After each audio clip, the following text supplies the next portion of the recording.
Hello दोस्तों, स्वागत है एक नए वीडियो में। जो लोग हमारे चैनल पे नए हैं वो चैनल को सब्सक्राइब करें, लाइक करें, शेयर करें। तो चलिए चलते हैं अपने नोटिफिकेशन की ओर। तो फाइनली दोस्तों, रेलवे ने 4,660 पदों पर वैकेंसी निकाली है। इसमें दो प्रकार की वैकेंसी निकाली है। पहला एसआई सब इंस्पेक्टर के पदों पे 452 पदों पर वैकेंसी निकाली गई है। वहीं सेकंड नंबर पे बात करें तो कांस्टेबल कांस्टेबल पे 4,208 पदों पर वैकेंसी निकाली गई है। ये दोनों वैकेंसी मिला के 4,660 वैकेंसी होती है।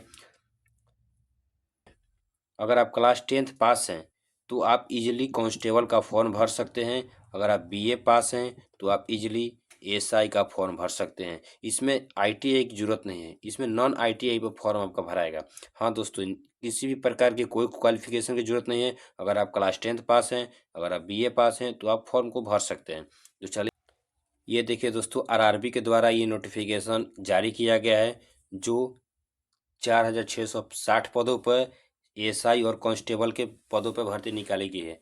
ये फॉर्म आपको 15/2/2024 से लेके 14/5/2024 तक ऑनलाइन के माध्यम से फिल होगा। इसका एग्ज़ाम आपको दोस्तों, ये सबसे पहले रिटेन एग्ज़ाम होगा जो आपको सीबीटी के माध्यम से लिया जाएगा। कंप्यूटर बेस्ड के माध्यम से आपको एग्ज़ाम लिया जाएगा। उसके बाद हम बात करें तो आपको सब इंस्पेक्टर के पदों पे, जैसे कि हमने बताया, 452 पदों पे वैकेंसी निकाली गई है। वहीं कांस्टेबल के पदों पे 4,208 पदों पे निकाली गई है वैकेंसी। अगर आपका एज 20 साल से लेके 28 वर्ष के बीच में है तो आप एसआई का फॉर्म भर सकते हैं।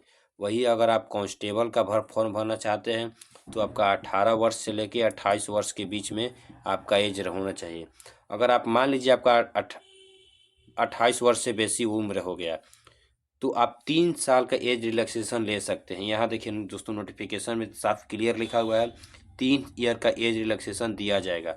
तो आपका 28 + 3 जोड़ लीजिए, आपका 31 वर्ष है तो आप फॉर्म को भर सकते हैं। वहीं सब इंस्पेक्टर और कांस्टेबल दोनों के लिए ये नियम लागू होगा। आपका 31 वर्ष है तो आप फॉर्म को ईजिली भर सकते हैं। हम चलते हैं अगले सेक्शन की ओर।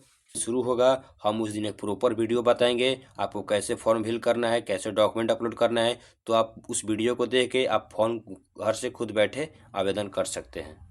ये देखिए दोस्तों, यहाँ पे बताया गया है 15/4/2024 को फुल नोटिफिकेशन जारी किया जाएगा आरआरबी के द्वारा। आरआरबी के द्वारा फुल नोटिफिकेशन 15/4/2024 को जारी किया जाएगा। ये अभी शॉर्ट नोटिफिकेशन आया हुआ है।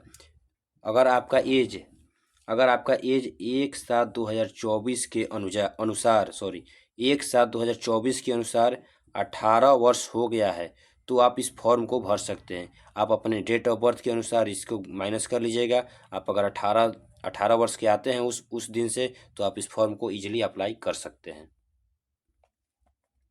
इस फॉर्म को दोस्तों पीडब्ल्यूडी यानी विकलांग लड़के फॉर्म को नहीं भर सकते हैं। जो पीएच कैंडिडेट हैं इस फॉर्म को नहीं भर सकते हैं।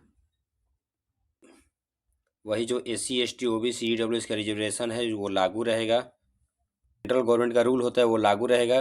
तो अगर आप ओबीसी से आते हैं, ओबीसी में दो कैटेगरी आते हैं। अगर बिहार से आप आते हैं तो BC1 और BC2 दो कैटेगरी आते हैं। तो आप ओबीसी सर्टिफिकेट बनवा लीजिएगा। ओबीसी सर्टिफिकेट बनेगा दोस्तों, न कि एनसीएल। एनसीएल नहीं चलेगा, आपका ओबीसी सर्टिफिकेट बनवाना पड़ेगा। आप ओबीसी सर्टिफिकेट बनवा लीजिएगा फॉर्म आने से पहले। बात करते हैं एससी एसटी के लिए, तो एससी एसटी का जो भी कैटेगरी अपना आते हैं वो अपना जाति सर्टिफिकेट बना लीजिए। एससी एसटी का जाति सर्टिफिकेट जरूर लगेगा, ये कन्फर्म है। अगर आप ईडब्ल्यूएस से आते हैं तो अपना ईडब्ल्यूएस सर्टिफिकेट भी बनवा लीजिएगा।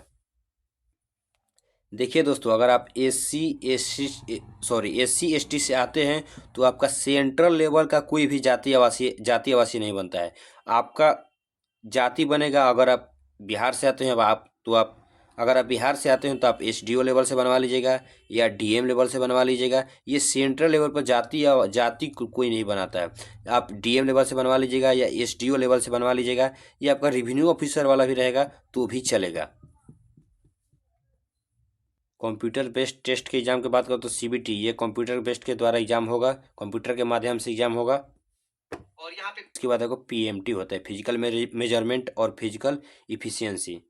फॉर्म फी आपको वही लगेंगे 500 रुपया जनरल ओबीसी का, अगर आप एससी एसटी से आते हैं तो आपका 250 रुपये का फी लगेगा।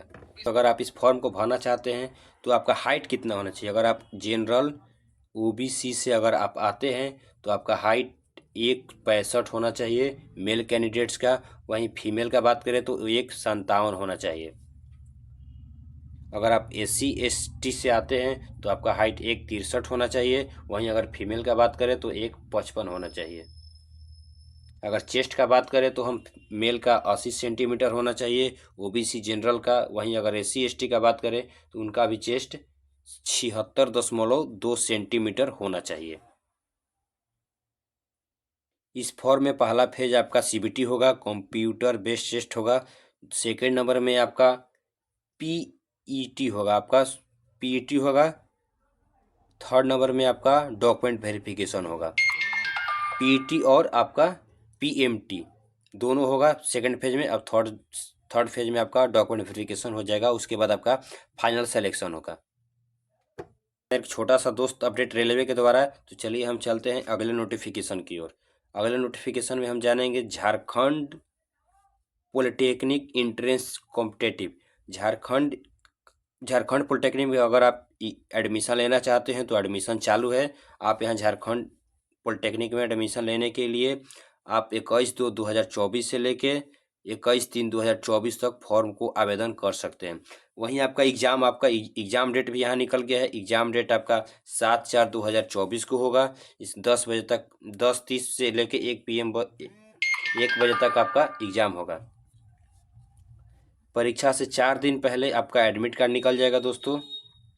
इसका एग्ज़ाम सेंटर रांची, हजारीबाग, जमशेदपुर, धनबाद, दुमका, चाईबासा, बोकारो एवं पलामू में ही होने वाला है। अगर आपको इंटरेस्ट है तो इसको फॉर्म को भर सकते हैं। तो चलिए चलते हैं अगले नोटिफिकेशन की। अगले नोटिफिकेशन में हम जानेंगे बीएचयू क्लास 9th और क्लास 11th एडमिशन फॉर्म के बारे में। इसका ऑनलाइन चालू हो गया है दोस्तों। अब 20/2/2024 से लेके 20/3/2024 तक बीएचयू में आप एडमिशन के लिए अप्लाई कर सकते हैं। क्लास 9th और 11th के इसमें एडमिशन चालू है। इसका आपका अगर मान लीजिए फॉर्म भरने में किसी प्रकार की त्रुटि गलती हो गई है तो आप 21 से लेकर 27 तक फॉर्म को सुधार सकते हैं। इसका एडमिट कार्ड 11/4/2024 को आएगा। वहीं हम बात करें पेमेंट का तो पेमेंट के लिए पेमेंट देखिए, अगर आप एससी एसटी से आते हैं तो आपका 500 रुपये का चालान कटेगा। वहीं अगर आप अदर स्टेट मतलब ओबीसी जनरल से अगर आप आएंगे तो 750 रुपये का चालान कटेगा। ये आपका फॉर्म ऑनलाइन मोड में लिया जाएगा। आपका फॉर्म लिया जाएगा। उसके बाद हम बात करें तो देखिए 31/1/2024 के अनुसार अगर आप 4 से 5 साल का हुए हैं तो आप क्लास एलकेजी का फॉर्म भर सकते हैं। वहीं अगर आप 31/3/2024 के अनुसार 5 से 6 वर्ष का हुए हैं तो आप क्लास नर्सरी का फॉर्म भर सकते हैं। वहीं अगर आप इसके अनुसार आप 6 to 8 ईयर्स के हुए हैं तो क्लास फर्स्ट का फॉर्म भर सकते हैं। वहीं अगर आप 31/3/2024 के अनुसार 10 से 12 साल के हो गए हैं तो आप क्लास 6 का फॉर्म भर सकते हैं। तो दोस्तों मेरा यही था आज का छोटा सा अपडेट। चलिए मिलते हैं किसी और वीडियो में, तब तक के लिए धन्यवाद।